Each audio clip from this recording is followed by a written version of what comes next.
বাংলাদেশ আজ একটি মৃত্যুপরিণতি পরিণত হয়েছে। 56,000 বর্গ মাইলের প্রতি ঘরে ঘরে আজ লাশের মিছিল। সেখানে আজ হাজারি বাংলাদেশের এই আত্মচিৎকার পৃথিবীর মানচিত্রে আজ ছড়িয়ে পড়েছে। তাই আমরা এই সন্ত্রাসী সরকারের বিরুদ্ধে প্রতিবাদ করার জন্য এই ফ্রান্সের প্যারিস শহরে আইফেল টাওয়ারের সামনে সমবেত হয়েছি। সংগ্রামী বন্ধুগণ, প্রতিবাদের ভাষা হচ্ছে আমরা বর্তমান সরকারের এই নির্মম নির্যাতন হত্যাকে বরদাস্ত করব না।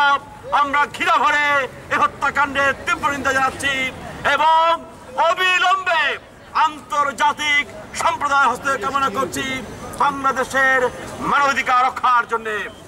বন্ধুগণ, আজকে মানববন্ধন এই সমাবেশের সভাপতিত্ব করছেন forum for democracy and human rights ফ্রান্সের সম্মানিত চেয়ারম্যান জনাব মোহাম্মদ আলামিন।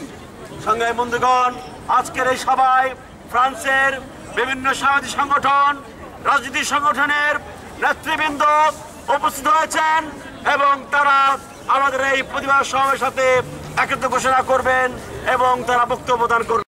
মানবাধিকারের শীর্ষ দেশ ফ্রান্সে অবস্থিত প্রবাসীদের এই সুন্দর আয়োজনে আমরা সবাই আজ কি কারণে কিসের জন্য একত্রিত হয়েছি আপনারা সবাই অবগত আছেন। সম্মানিত স্বদেশী ভাই ও বোনেরা, আজকে শেখ হাসিনা মাথায় সে ইসলামের নামাজ রেখে আবার কপালে সিঁদুর পরে বাম রাম পন্থীদেরকে নিয়ে বাংলার মানুষের বিপক্ষে দাঁড়িয়েছে। আমরা ফ্রান্সের এই মানবাধিকার চত্বর থেকে দৃঢ় ভাষায় বলতে চাই, একজন বাঙালি মানুষের শরীরের রক্ত বেঁচে থাকতে হাসিনা এবং রামপন্থীদের সকল ধরনের বাঞ্চলকে আমরা বাংলাদেশে টিকতে দেব না।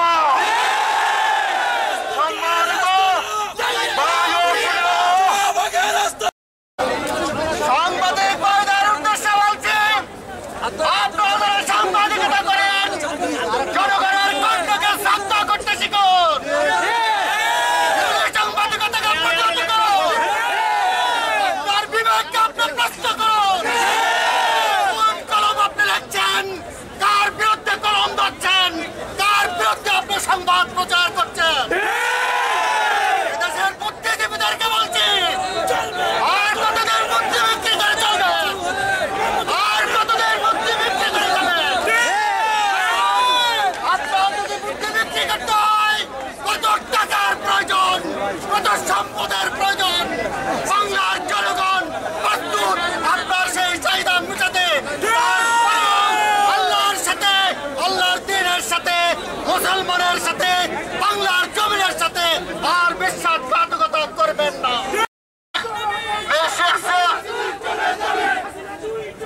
Aujourd'hui,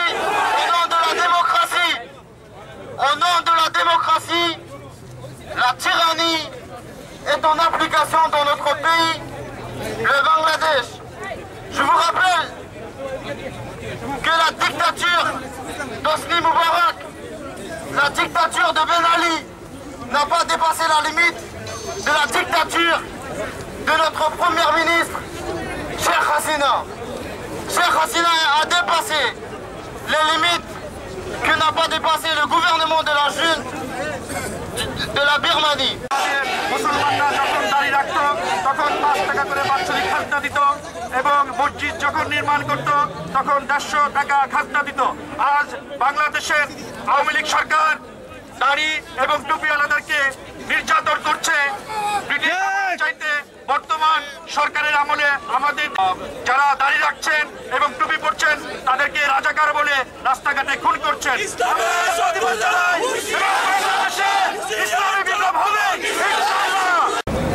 আমরা আল্লাহ পাকের সর্বশ্রেষ্ঠ সৃষ্টি হিসাবে শুকরিয়া আদায় করি, আলহামদুলিল্লাহ। আমরা আমাদের মানবাধিকারের সর্বোচ্চ নেতা আমরা সালাম পেশ করি আমাদের রাসূলের স্থানে।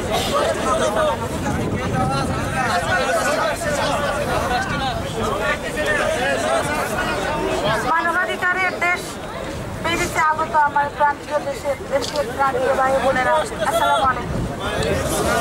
আশা করি আপনারা ভালো আছেন, হয়তো বা বলবেন ভালো নাই। আমরা জানি আমরা কেউ ভালো নাই, আমাদের মনের দিক দিয়ে আমরা কেউই ভালো নাই।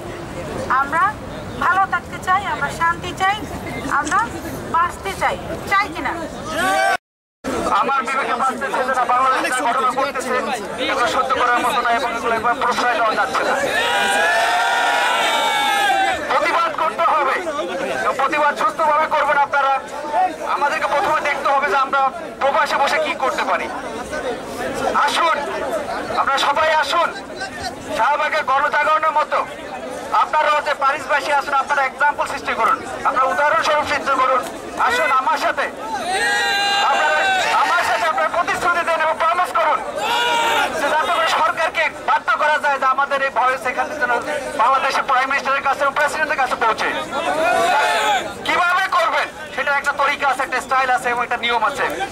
আপনারা যদি চান, আপনাদের যাদের আত্মীয় স্বজন আছে, ফ্রেন্ড বন্ধু আছে, যেখানে আছে সমস্ত ইউরোপিলে, বিশেষ করে ইংল্যান্ড, ফ্রান্স, স্পেন, জার্মানি এবং ইটালি যত যত এম্বাসি আছে, যদি পারেন কালকে সকালবেলা 9টার সময় সমস্ত এম্বাসি ঘেরাও করে ফেলেন। ঠিক যে সময়ে আমরা এখানে উপস্থিত হয়েছি সেই মুহূর্তে আজকে আমরা একটু খবর পেয়েছি বাংলাদেশের 40 জনের উপরে মানুষকে গণভাবে গুলি করে নির্বিচারে হত্যা করা হয়েছে।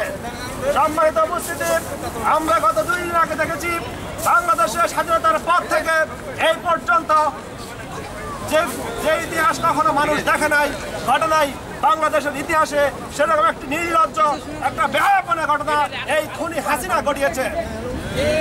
সংগ্রামী উপস্থিতি, আমরা আজকের এই মানবাধিকার চত্বর থেকে আমরা তীব্র নিন্দা জানাচ্ছি। আমাদের মানবাধিকার যেভাবে আহ্বান করা হচ্ছে, বাংলাদেশের মানুষকে, বাংলাদেশের ইসলামকে ধ্বংস করার জন্য যেভাবে গণহত্যা পরোক্ষভাবে চালানো হচ্ছে, তার প্রতিবাদ করতে আমরা এখানে এসেছি।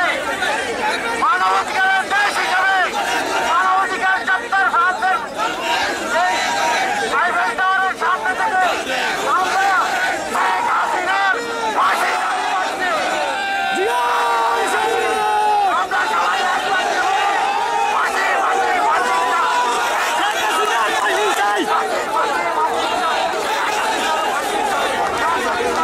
মাধ্যমে সাজার ব্যবস্থা করেছে যাতে তাদের পরবর্তী সকল অপকর্মের বাধা কেউ হতে না পারে। তারপরে বিএনপির প্রতিষ্ঠাতা জিয়াউর রহমানের নামে প্রতিষ্ঠিত জিয়া আন্তর্জাতিক বিমানবন্দরকে নামকরণ পরিবর্তন করে খালেদা জিয়ার নেতৃত্বে বাংলাদেশ জাতীয়তাবাদী দলের সকল নেতাকর্মী, জাতীয়তাবাদী আদর্শে বিশ্বাসী সকল নেতাকর্মী আজ রাজপথে নেমে এসেছে। আজকে হাসিনা পালাবার রাস্তা খুঁজে পাচ্ছে। আজকে আমাদের বসে থেকে কোনো লাভ হবে না, আন্দোলন করতে হবে। আন্দোলন সংগ্রামের মাধ্যমে ব্যবসায়ীদের এই বাংলাদেশ থেকে বিতাড়িত করতে হবে। আমাদের আল্লাহর অলি সাইদি সাহেবকে যে ফাঁসি দিয়েছেন, ফাঁসি অর্ডার দিয়েছেন, আমরা মানি না, আমরা মানবো না। আজকের এই প্রশাসনিক বিচার থেকে আরো বলতে চাই, ডক্টর মিজানুর রহমান সাহেব, আপনি সহজে মানবাধিকার লঙ্ঘন করেছেন। আপনি দেখেছেন আমাদের স্বাধীন রায়ের দিন শ্রমিকরা এবং নাস্তিক দলরা যেভাবে ওনার কাছে ঢুকে গিয়েছেন, সে তীব্র নিন্দা জানিয়ে আমি আমার সংক্ষিপ্ত বক্তব্য শেষ করছি। আপনি অনতি বিলম্বে বাংলার মসনদটাকে অনতি বিলম্বে পদত্যাগ করে তত্ত্বাবধায়ক নিরপেক্ষ নির্দলীয় তত্ত্বাবধায়ক সরকারের অধীনে অনতি বিলম্বে নির্বাচন দিয়ে দেশের 18 কোটি মানুষকে শান্তি দানের আহ্বান জানিয়ে সংগ্রামী সাথী বন্ধুগণ, 1952 সালে ভাষা আন্দোলন হয়েছিল। যে মাতৃভাষায় আমরা কথা বলছি, যে বাংলা ভাষায় আমরা কথা বলেছি, সেখানে আমার ভাইয়েরা রক্ত দিয়েছিলেন। কিন্তু 5 জনের রক্তের বিনিময়ে আজ আন্তর্জাতিক ভাষা হিসাবে বাংলা ভাষাকে সারা বিশ্বে কাছে আমরা পেয়েছি। 1971 সালের পর থেকে আজকে যে গণহত্যা বাংলাদেশে বর্তমান ক্ষমতাসীন আওয়ামী বাকশালী সরকার, রক্ত পিপাসু ব্যর্থ খুনি সরকার যেমনি করে চালিয়ে যাচ্ছে তার নিন্দা জানানোর চেয়ে আমাদের প্রতিরোধ করে তুলতে হবে। লেলিয়ে বাহিনী দিয়ে বাংলাদেশের মুসলমানকে যেভাবে গণহত্যা চালাচ্ছে তাতে আজকে সমস্ত জাতি বিভ্রাত। আজকে মাওলানা দেলাওয়ার হোসেন সাঈদী, যিনি বিশ্বের প্রতিটা দেশে দিনের দাওয়াত দিয়েছে, সে দাওয়াতের কারণে সহস্র বিধর্মী মুসলমান হয়েছে, তাকে ওই খুনি হাসিনাকে পাকিস্তানি দোসর বলে ফাঁসিতে আদেশ করিয়েছে।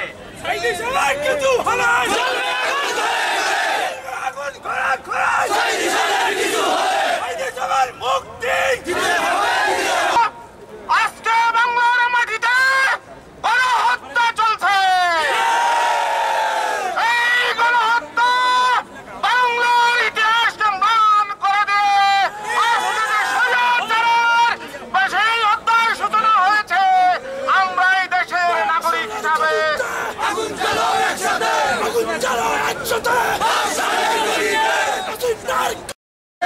তাহলে বাংলাদেশে আজকে বিদেশি শক্তি চলে আসবে।